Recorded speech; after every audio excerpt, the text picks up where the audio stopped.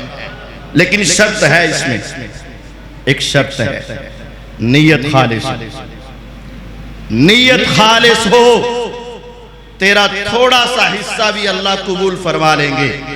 نیت میں فتور آ گیا، نیت میں شرارت آ گئی، نیت کے اندر خرابی آ گئی، میں نے وقف کی ہے، میں نے دی ہے، یہ پنکھے میں نے لگوائے ہیں، یہ چھت میں نے ڈلوائی ہے، یہ میں نے کام کروایا ہے، چودھری بننے لگے، کعبے کے رب کی قسم دنیا بھی تباہ ہو گئی، آخرت بھی برباد ہو گئی۔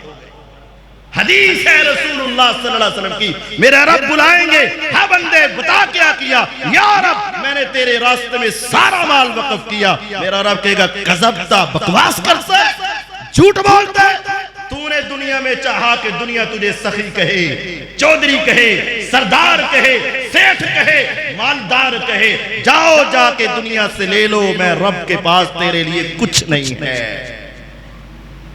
اگر اخلاص کے ساتھ، حدیث ہے سنن ابن ماجہ حدیث کی کتاب، اس میں آقا کا یہ فرمان ہے، جس نے اللہ کے لیے گھر بنایا کمفحسی قطات، ایک پرندے کے گھونسلے کے برابر، پرندے کے گھونسلے کے برابر گھر بنا دیا۔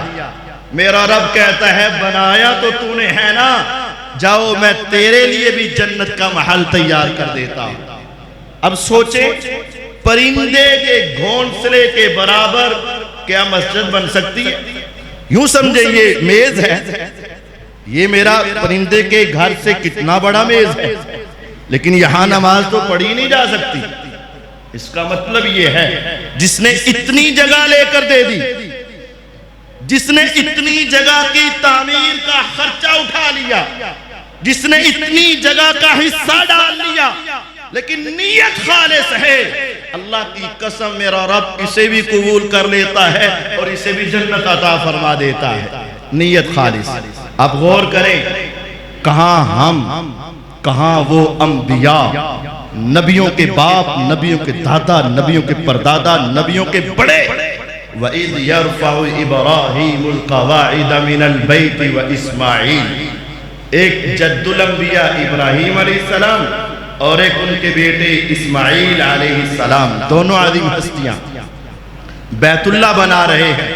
اپنی مرضی سے بنا رہے ہیں؟ نہیں، کس نے کہا ہے؟ رب تعالیٰ نے۔ کیا بن رہا ہے؟ بیت اللہ دوبارہ تعمیر ہو رہا ہے۔ کون کر رہے ہیں؟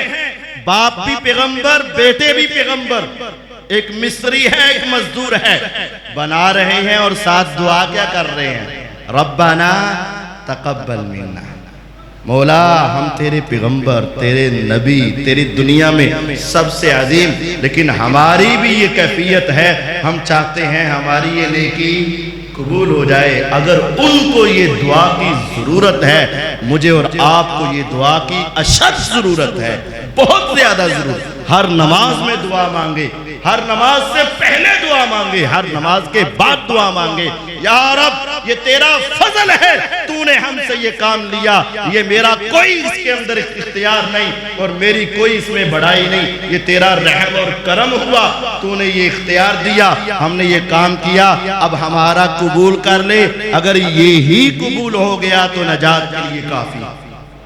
مسجد بنانی تھی، بن گئی، انشاءاللہ اگر نیت خالص ہوئی تو جنت میں محل تیار ہو چکا ہے۔ لیکن آگے کرنے کا کام کیا ہے؟ آگے کرنے کا کام ہے اس مسجد کو آباد کیا جائے۔ اس مسجد کی آبادی کیسے؟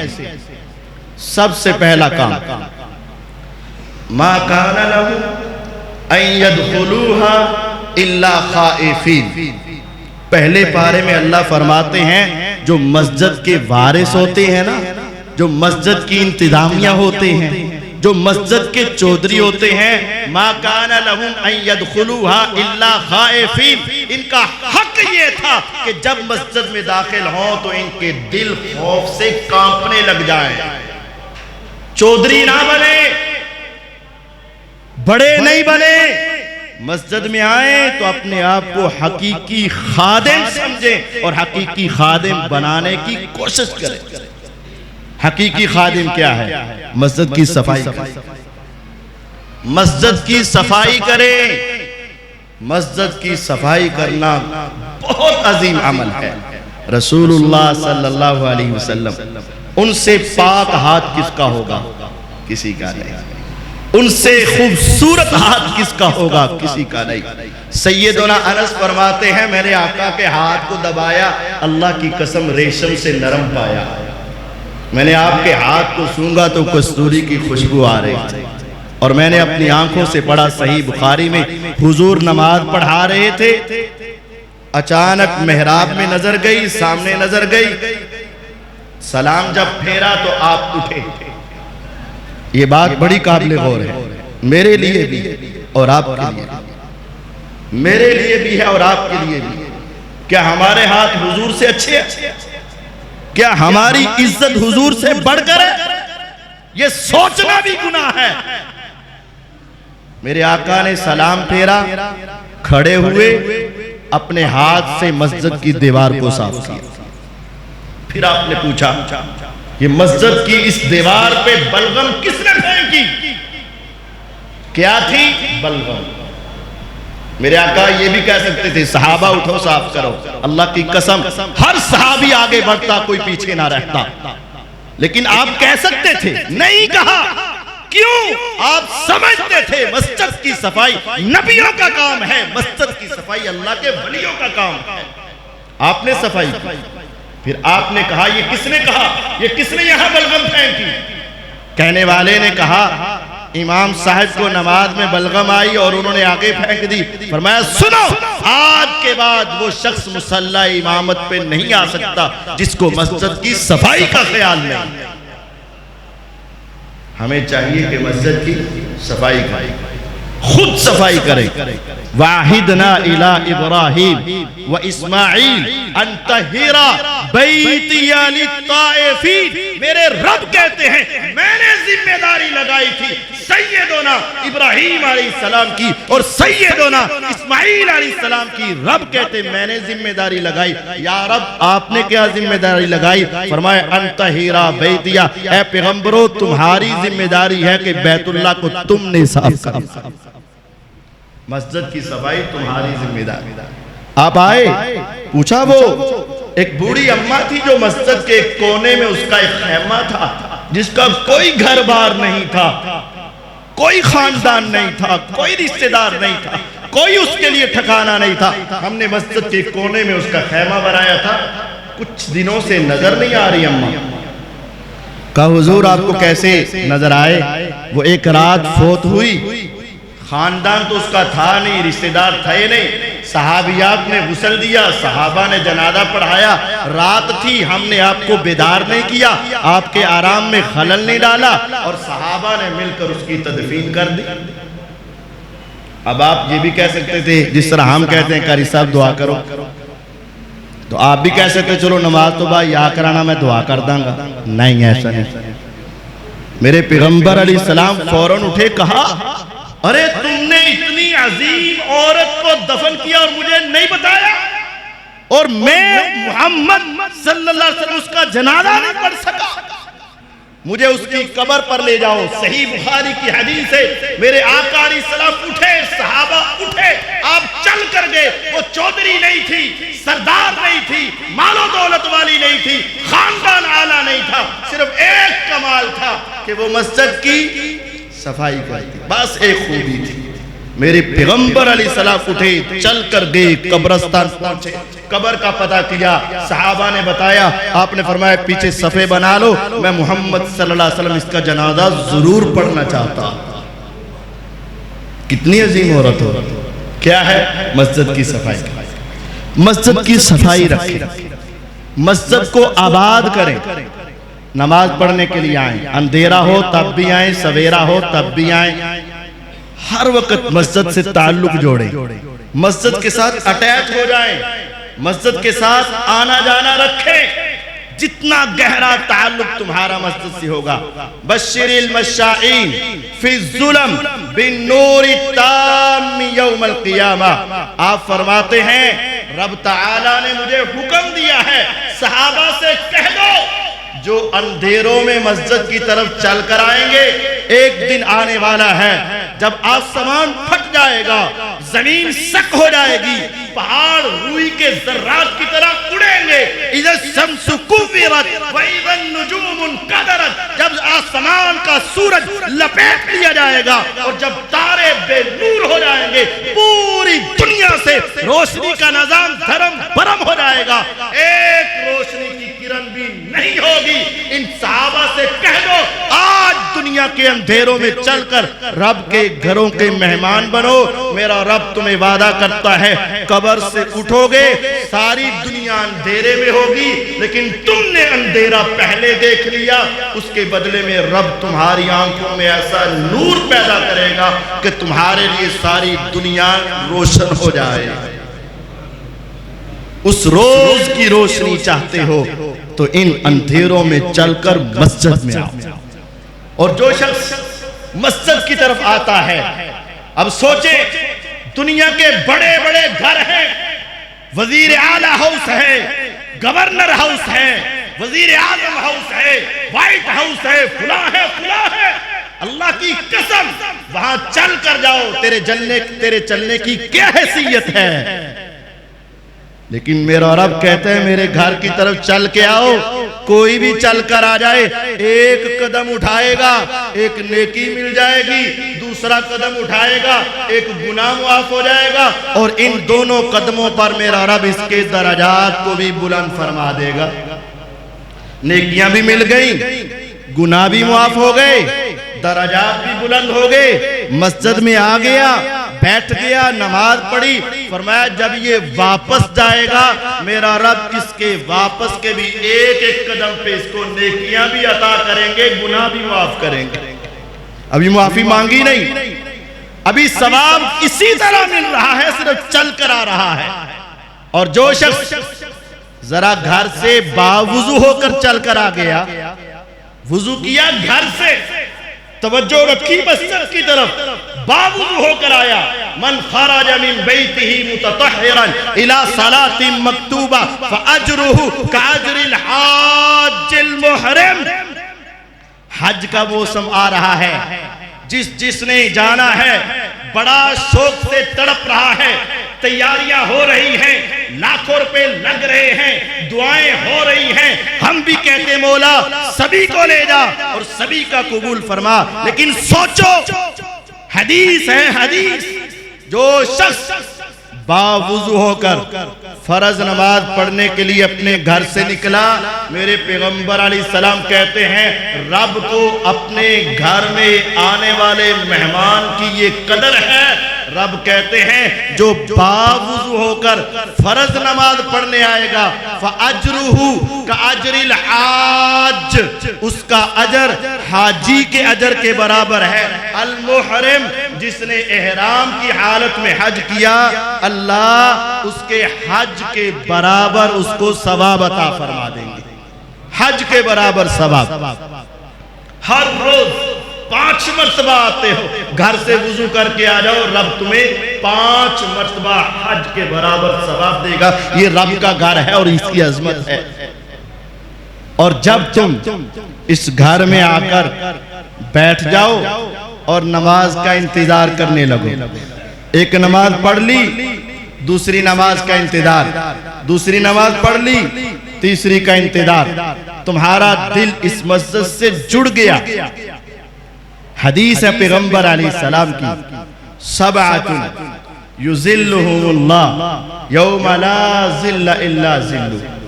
روز قیامت ساری دنیا میدان محشر میں پہنچے گی, اور اس میدان محشر کی کیفیت یہ ہوگی, پاؤں میں جوتا نہیں, جسم پہ لباس نہیں, سورج 1 میل کے فاصلے پر اول سے آخر تک ساری انسانیت, انسان, جن, فرشتے, پرندے, درندے, حیوان, حشرات, ہر مخلوق میدان محشر میں جمع ہو جائے گی.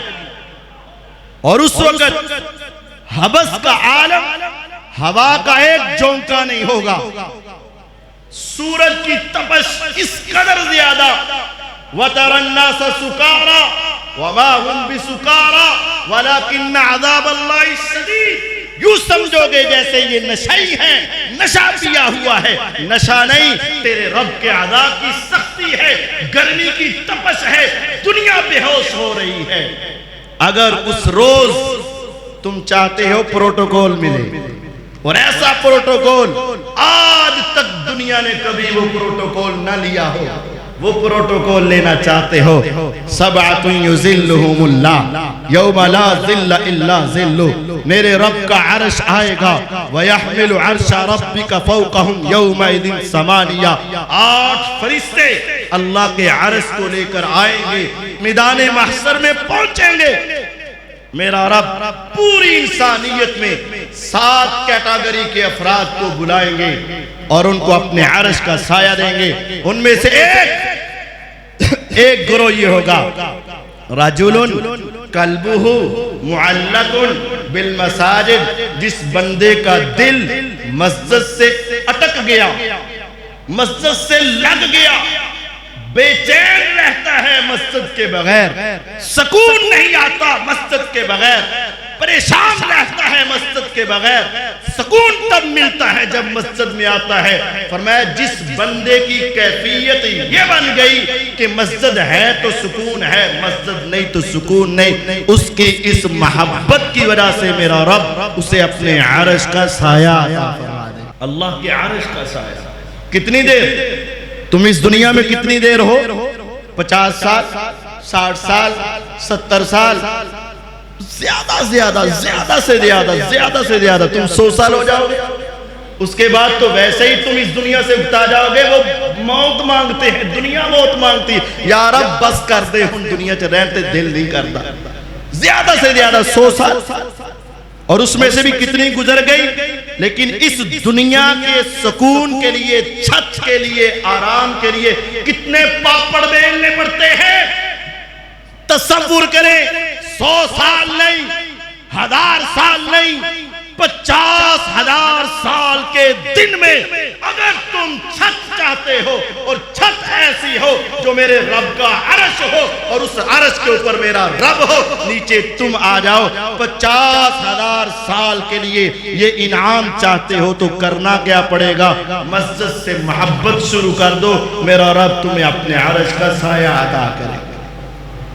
اور آخری حدیث سن لیجئے، رسول اللہ صلی اللہ علیہ وسلم سوئے ہوئے، جامع ترمذی مسند احمد کی حدیث میں ہے، پیغمبر علیہ السلام سوئے ہوئے، آپ کو خواب آیا۔ خواب میں انسان کی آنکھیں بند ہوتی ہیں، دل کی آنکھیں بیدار ہوتی ہیں۔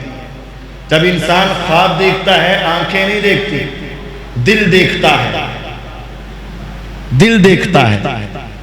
حضور علیہ السلام نے خواب میں دل کی آنکھوں سے اپنے رب تعالیٰ کا دیدار کیا۔ رأیت ربی فی احسن صورہ، فرمایا میں نے اپنے رب کو دیکھا، میرے اللہ سب سے خوبصورت تھے، اس سے خوبصورت میں نے کبھی کسی کو نہیں دیکھا۔ میں نے اپنے رب کو دیکھا، میرے اللہ بہت خوبصورت۔ رب العالمین پوچھتے ہیں فیما یختصم الملأ الاعلیٰ، اے میرے پیارے محمد صلی اللہ علیہ وسلم، یہ اعلیٰ فرشتوں کی جماعت کس چیز کے بارے میں بحث کر رہے ہیں؟ میں نے کہا یا رب مجھے نہیں علم، یہ کیا باتیں کر رہے ہیں؟ رب تعالیٰ نے اپنے ہاتھ کو میری کمر پر رکھا اور مجھے آگے سینے تک اس کی ٹھنڈک محسوس ہوئی۔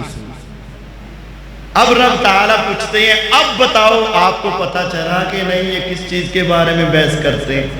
میں نے کہا اب پتہ چل گیا، ایک فرشتہ کہہ رہا ہے اس عمل کے کرنے سے بڑے گناہ معاف ہوتے ہیں، دوسرا کہہ رہا ہے نہیں میں نے دیکھا ہے اس نیکی سے زیادہ گناہ معاف ہوتے ہیں، تیسرا کہتا ہے نہیں میں نے جو تجربہ کیا ہے اس نیکی سے زیادہ گناہ معاف ہوتے ہیں۔ ہر کوئی فرشتہ اپنی بات کر رہا ہے، سوال اصل یہ ہے کون سا عمل کریں تو نیکیاں ملتی ہیں اور گناہ معاف ہوتے ہیں۔ اب اس کے اندر کیٹاگری بنا رہے ہیں فرشتے، تو رب العالمین پوچھتے ہیں اے محمد صلی اللہ علیہ وسلم پیارے، اب آپ بھی تو بتائیں نا کس عمل سے نیکیاں زیادہ ملتی ہیں اور گناہ معاف ہوتے ہیں؟ تو پھر حضور نے کیا بتایا؟ آپ نے فرمایا المشی علی الاقدام الی الجماعات، جب تم مسجد کی طرف جاؤ جو جتنے قدم زیادہ اٹھا کے جاتا ہے اتنی نیکیاں زیادہ ملتی ہیں، اتنے گناہ زیادہ معاف ہوتے ہیں۔ وَإِسْبَاغُ الْوُضُوءِ عَلَى الْمَكَارِهِ، دل نہیں کر رہا لیکن صحیح وضو کرتا ہے، نیکیاں زیادہ ملتی ہیں، گناہ بڑے معاف ہوتے ہیں۔ وَانْتِظَارُ الصَّلَاةِ بَعْدَ الصَّلَاةِ، ایک نماز پڑھ لی ہے، اب اس کا دل دوسری کے لیے تڑپ رہا ہے، فرمایا یہ 3 کام کرنے سے یا رب میں جانتا ہوں نیکیوں کے ڈھیر لگ جاتے ہیں، گناہ سارے معاف ہو جاتے ہیں۔ رب العالمین کہتے ہیں صحیح ہے، اب بتائیں اب فرشتے کس چیز کے بارے میں بات کر رہے ہیں؟ میں نے کہا یا رب اب کہہ رہے ہیں درجے کس سے بلند ہوتے ہیں، دنیا کے اعتبار سے سکیل کس سے بڑھتے ہیں؟ کہتے ہیں نا 16واں 18واں 21واں سکیل بڑھتے گئے، جنت میں درجے کس کام سے بڑھتے ہیں، یہ اب بحث کر رہے ہیں۔ تو اللہ تعالیٰ فرماتے ہیں پیارے آپ بھی تو بتاؤ نا، فرمایا افشاء السلام وَإِطْعَامُ الطَّعَامِ وَالصَّلَاةُ بِاللَّيْلِ وَالنَّاسُ نِيَامٌ، یا رب جو میں جانتا ہوں جو بندہ ہر ایک کو سلام کرتا ہے چودھری نہیں بنتا، بڑا نہیں بنتا، میں کا تو سلام کرنا سارے منو کرنا، نہیں چھوٹا نظر آیا اس کو سلام، بڑا نظر آیا اس کو سلام، اپنا نظر آیا اس کو سلام، بیگانہ نظر آیا اس کو سلام، اس کی زبان جب بھی ملتی ہے جھک کر کرتا ہے سلام سلام سلام سلام، اس کے درجے بلند ہو جاتے ہیں۔ وَإِطْعَامُ الطَّعَامِ، اور جو دنیا کو کھانا کھلاتا ہے، ہر ایک کے سامنے کھانا رکھتا ہے، وَالصَّلَاةُ بِاللَّيْلِ وَالنَّاسُ نِيَامٌ، اور تہجد پڑھتا ہے جب دنیا سوتی ہے یہ کھڑا ہو جاتا ہے، جو یہ 3 کام کرتا ہے یا رب میں جانتا ہوں اس کے جنت کے درجے بڑے بلند ہوتے ہیں۔ پھر اس کے بعد پیغمبر علیہ السلام کا ایک عظیم الشان جملہ، من فعل ذلك عاش بخیر ومات بخیر، لوگوں سنو جس نے یہ کام کر لیے میں محمد صلی اللہ علیہ وسلم سے گارنٹی دیتا ہوں جیے گا تو شان سے، مرے گا تو ایمان سے، جب تک زندہ رہے گا شان سے زندہ رہے گا، جب موت آئے گی ایمان سے موت آئے گی۔ مسجد سے تعلق، مسجد کی طرف آنا، ایک نماز کے بعد دوسری نماز کا انتظار، مسجد کی صفائی، مسجد کی آبادی کا خیال رکھنا، یہ ہماری ذمہ داری ہے۔ اللہ تعالیٰ اس مسجد کو رہتی دنیا تک آباد فرمائے اور اس کے آباد کرنے والوں کے دونوں جہانوں کو آباد فرمائے اور سب کا یہ تعاون قبول فرمائے۔ وآخر دعوانا ان الحمدللہ رب العالمین۔ اللہ اکبر، اللہ اکبر، اللہ اکبر، اللہ اکبر، اشہد ان لا الہ الا اللہ،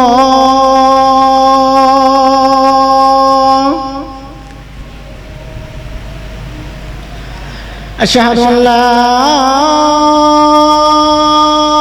الہ الا اللہ،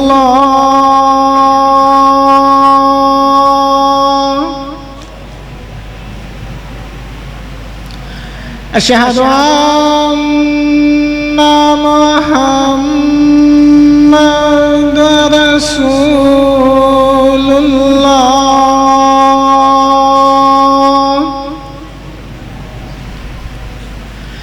اشہد ان محمد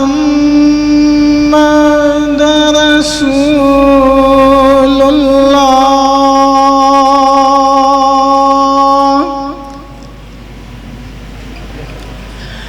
حی علی الصلاۃ،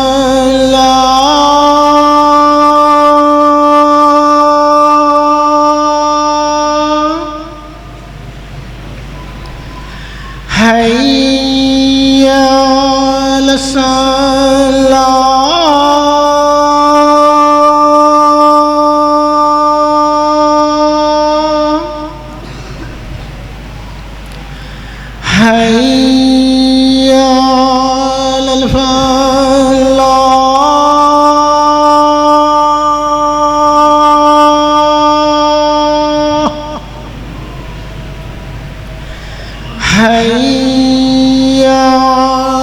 الله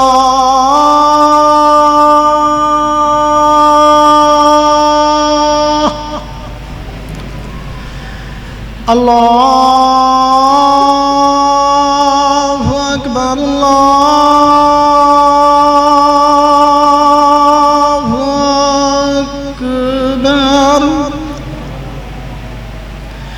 لا إله إلا الله